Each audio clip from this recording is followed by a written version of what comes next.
David Luther is the founder and executive director of the Instituto Dominicano de Desarrollo Integral Inc. Today, he'll be talking with us about how a community development experience can change your life. Good afternoon. I really appreciate the opportunity to be able to be here and listen to all the talks that have occurred before me. They're spot on. I'm amazed at both the subjects and the content of what's been presented here. It's really impressed me. What I am going to bring to the table or to the event is an experience where all of this has come together in a setting in the Dominican Republic which is really extraordinary. However, for 12 years, it's worked. And it's worked in a way that will marvel many of us, and it has changed my life and all of the lives of many of us who are here present in the audience who have visited us. But first, a little about the context.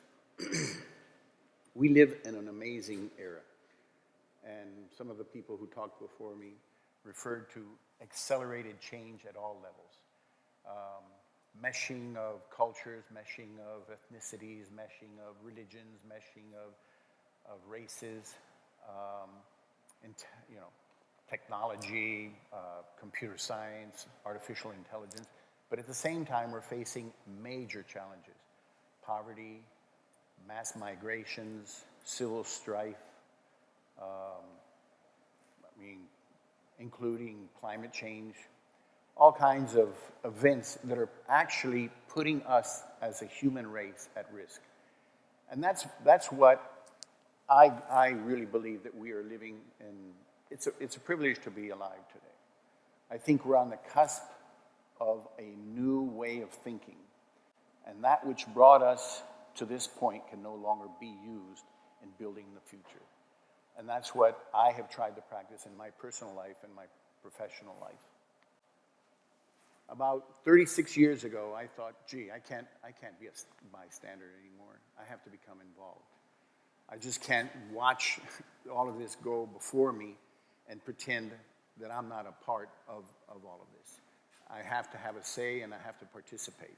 31 years ago, we created this organization.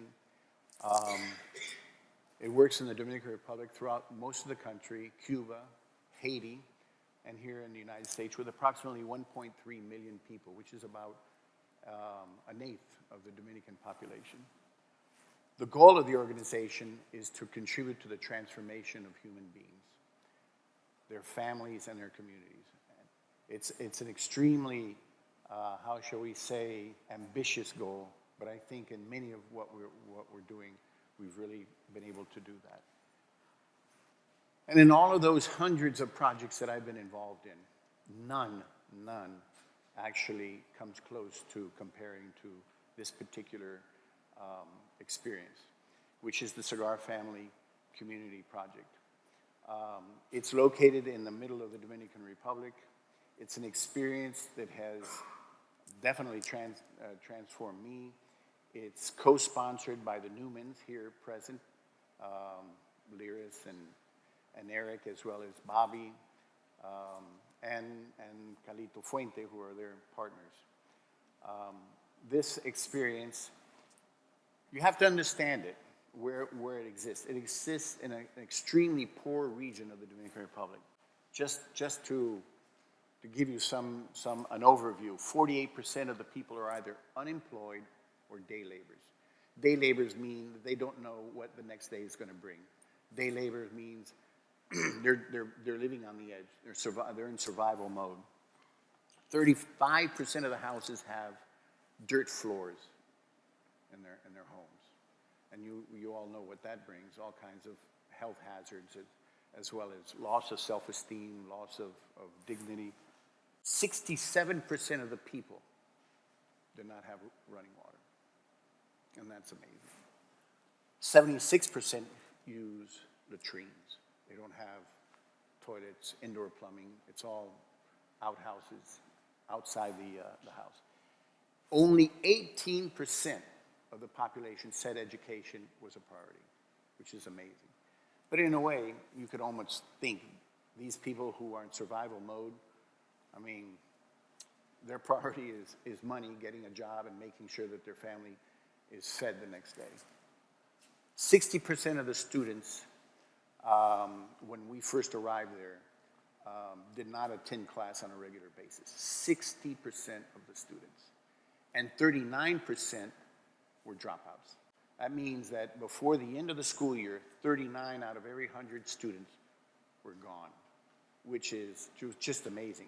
Now, there are reasons for that. Some of them is that because they didn't prioritize education, but it's also because the parents would want the kids to go and work out in the fields and help them grow the food and whatever else that they needed to do.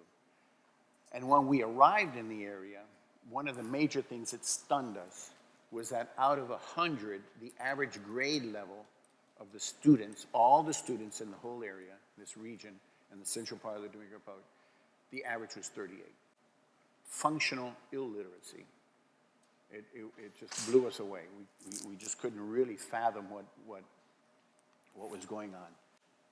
And of course, together with the Newmans and together with the Fuentes, we conceived this project not to be reactive with community problems, but to be proactive and develop a strategy that was not a handout, and it did not promote the culture of dependency.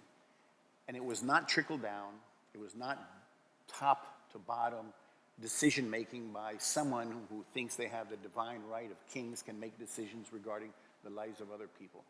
I demand that right to decide for myself what I want in life. I have to respect other people's lives.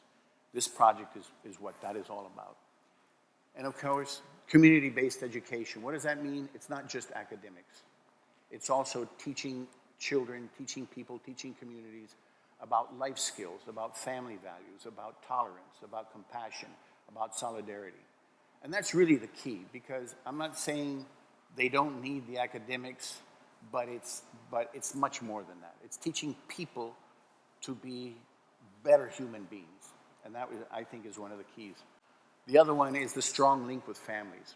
And that was so necessary for multiple reasons. We would have kids come in with aggressive habits or behavior, and they might punch another kid out or do whatever. And we realized that all he was doing, or she was doing, was reproducing that which they saw in their house. So it didn't matter how much we talked and dealt with that particular student, the cause was in their house. And that happened all across the board. They would come in with cramps, and we realized they were drinking bad water. So you can give them good water in the school, but if in their houses they didn't have good water, it made no sense just to give them good water. Another, I mean, you can see it. The family was the basis for the development of the child.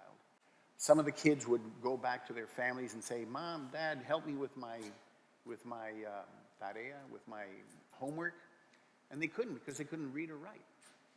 So we realized that part of the issue was teaching the parents how to read and write. So the family was the central, and that's one of the reasons why this project has succeeded so much. And you have to walk the talk. What I mean by that, you can't talk about participation if you don't practice it. People notice it right away if you blow it, or if you do something that's not in accordance with what you speak. So you have to walk the talk. If it's democracy, if you say, talk about democracy, you practice it.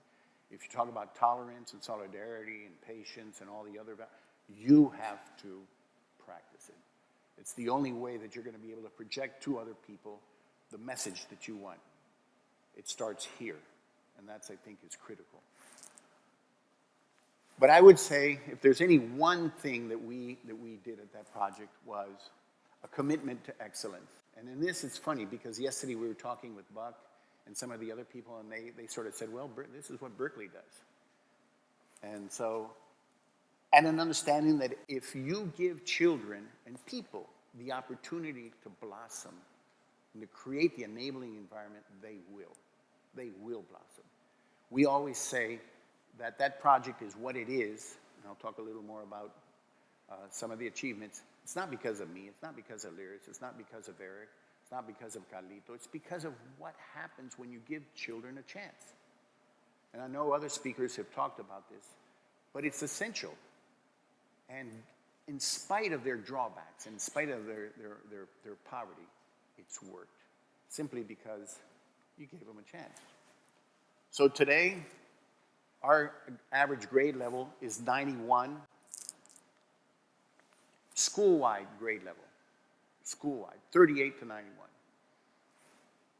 We have less than 0.5% school dropout rate, less than 0.5%. We have less than 1% school absentee rate. I remember Eric was always saying when the bus would arrive at the front of the school and the children would run from the bus into the school, he said, something's wrong here. I remember when I was at school, it was the other way around, you know. But it's just that it's their second home. We've had 6 graduating classes, and they all come back. And they don't only just come back to be there, they come back to be teachers, they come back to be karate instructors, they come back to participate in any way they can, because they feel that this is a part of their lives. And that's really what I think a school should be. Of course, the Dominican government has chosen this center to be the National Center for Educational Excellence. We've won first prize nationally in GPA. 2 years ago, a girl called Julissa Ramirez, which you probably remember, had a 99.5 grade average, 99, the highest in the country. And just last year, I was in the project going down the hallway, and I saw some of the grades put up on the hallway, and I saw Haiti, who was one of the girls who came here this year. She had 100, and I go, 100? How is that possible? Come, get me the girl. Her average was 100, and it just blew me away. I just couldn't believe it. They win first in spelling, math, physics, chemistry, short stories. Short stories, there was a national competition in short stories of first, second, third, and fourth grade kids. Only 2 kids from each class could participate. So our school obviously presented 8 candidates.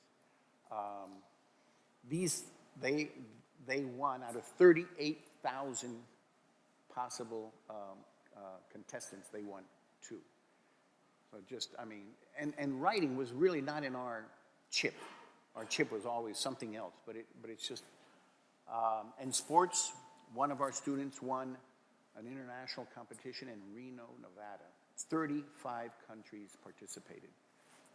So lessons learned, development is not a one-way street. It's not from us to them. It's not from us to the family. It's not us to the children. It's not us to the communities. It's a two-way street. Walk the talk. And it starts here.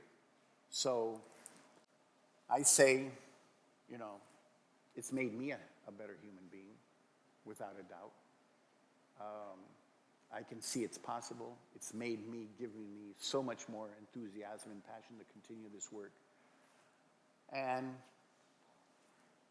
I urge everyone else, including all the students who are here this morning, to engage in it. I was unbelievably impressed with some of them. So it's possible, become involved, and we need you to participate.